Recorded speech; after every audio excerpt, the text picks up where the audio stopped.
પંચમહાલ જિલ્લામાં શહેરા તાલુકાના દલવાડા ગામના ચોરાફળિયામાં જિલ્લા પુરવઠા અધિકારી એચટી મકવાણા અને તેઓની ટીમ દ્વારા કાર્યવાહી કરવામાં આવી છે। ગોધરા એફસીઆઈ ગોડાઉનમાં ટ્રાન્સપોર્ટ ડ્રાઈવર તરીકે ફરજ બજાવતા 5 ડ્રાઈવરના ઘરે આકસ્મિક દરોડા પાડવામાં આવ્યા હતા।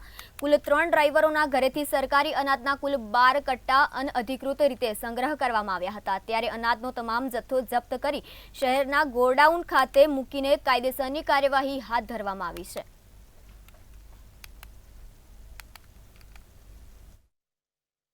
શહેરા તાલુકાના દલવાડા ખાતે ચોરાફળિયામાં જે એફસીઆઈ ગોડાઉનમાં ફરજ બજાવતા ડ્રાઈવરોના ઘરે આજરોજ અમારી જિલ્લા પુરવઠાની ટીમ અને તાલુકાની ટીમ દ્વારા આકસ્મિક દરોડા પાડવામાં આવેલ હતા।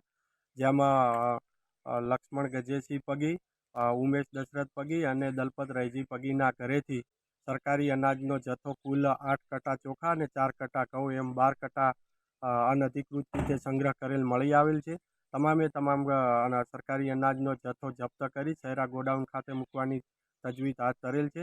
સાથે 3 ડ્રાઈવરોની સામે કાયદેસરની કાર્યવાહી હાથ ધરેલ છે।